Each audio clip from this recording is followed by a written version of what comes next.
সাতক্ষীরার জামায়াতের এমপির নারী ঘটিত যে ইস্যুটা সামনে এসেছে সেটা নিয়ে আমি জামায়াতের আমিরকে কিছু কথা বলতে চাচ্ছি। এটা শুধু আমার কথা না, এই কথাগুলো আমি বাংলাদেশের নারীদের পক্ষ থেকে কথাগুলো আমি বলতে চাচ্ছি, কারণ ইনবক্সে আমি কিছু কথা, তাদের কিছু আবেদন আমার কাছে এসেছে। তো আমাদের কথাটা হচ্ছে যে আমরা এই পর্যন্ত বাংলাদেশে আওয়ামী লীগ এবং বিএনপির নেতা কর্মীদের এই যে নারী ঘটিত ইস্যুগুলো, এগুলো দেখতে দেখতে আমরা বিরক্ত হয়ে গিয়েছি। বাংলাদেশ যে নারীদের জন্য একটা নিরাপদ জায়গা না, এরকম একটা বিশ্বাসের জায়গা আমাদের তৈরি হয়েছিল। কিন্তু এখন যেহেতু জামায়াতে ইসলাম বিরোধী দলে আছে, যার কারণে আমাদের বাংলাদেশের নারীরা আমরা অন্তত এইটা বিশ্বাস করি যে জামায়াত ইসলামের নেতারা যখন আমাদেরকে মা বোন সম্বোধন করে তখন সত্যিকার অর্থে আমরা রেসপেক্ট বোধ করি, আমরা নিরাপদ বোধ করি। তো সেইখানে যদি জামায়াতের কোনো এমপির নারী ঘটিত কোনো ইস্যু সামনে আসে তখন সত্যিকার অর্থে সেটা আমাদেরকে খুবই কষ্ট দেয়, খুবই লজ্জাস্কর একটা অবস্থার মধ্যে আমরা পড়ে যাই। কারণ আমরা অলরেডি জানতে পেরেছি যে জামায়াতের এই এমপির যে ইস্যুটা সামনে এসেছে, সেই মেয়েটা ওনার বিবাহিত স্ত্রী, তারপর ফ্যামিলির অনুমতি নিয়েই তাদের বিয়ে হয়েছে এবং ড্রাইভারের কিছু কারসাজির কারণে বিষয়টা সামনে এসেছে। এগুলো আমাদের কথা না।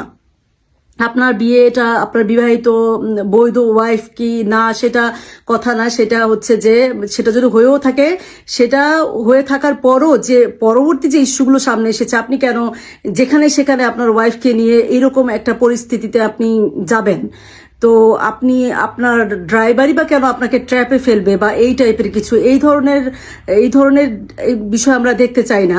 আমাদের যে রেসপেক্টের জায়গাটা, আস্থার জায়গাটা জামায়াত ইসলামের প্রতি, আমরা চাই না সেটা কিছুতেই কোনো মতেই সেটা নষ্ট হোক। এবং আমার দৃঢ় বিশ্বাস যে জামায়াত ইসলাম অলরেডি তার ব্যাপারে, এই এমপির ব্যাপারে স্পষ্ট পদক্ষেপ নেওয়া শুরু করেছেন। এটা আমরা দৃঢ়ভাবে বিশ্বাস করি, কারণ আমরা চাই নারীদের জন্য, সব মানুষের জন্য একটা নিরাপদ বাংলাদেশ। এবং এজন্যই কিন্তু আমরা এই যে সর্বশেষ নির্বাচনে দেখা গিয়েছে যে নারীরা প্রচুর পরিমাণে ভোট জামায়াতকে দিয়েছে, এবং আমরা চাই এই বিশ্বাসের জায়গা থেকে জামায়াত সরে যাবে না এবং জামায়াতে ইসলাম তার আসন, এই এমপির আসন প্রয়োজনে হারাক, কোনো সমস্যা নাই, কিন্তু তারা যেন এমন একটা দৃষ্টান্ত স্থাপন করে যেন ভবিষ্যতে আমরা বিএনপির বা অন্য কোনো দলের কোনো নেতাকর্মী যদি এই ধরনের কাজ করে, আমরা যেন তাদেরকে চোখে আঙ্গুল দিয়ে বলতে পারি যে দেখো এইরকম একটা ঘটনা জামায়াত ইসলামী হয়েছিল এবং তারা এই ধরনের স্টেপ নিয়েছে। আমরা চাই না যে জামায়াত ইসলামী আমাদের বিশ্বাসের জায়গাটা নষ্ট করবে, এবং নারীদেরকে যে তারা রেসপেক্ট করে, সম্মান দেয়, সেইটা যেন অব্যাহত থাকে। এইটা জামায়াতের আমির স্পষ্ট পদক্ষেপ নেবেন এবং খুব দ্রুত সময়ের মধ্যে আমাদেরকে সেটা জানাবেন এবং আশ্বস্ত করবেন। এটা আমাদের দৃঢ়ভাবে আমরা এটা বিশ্বাস করি।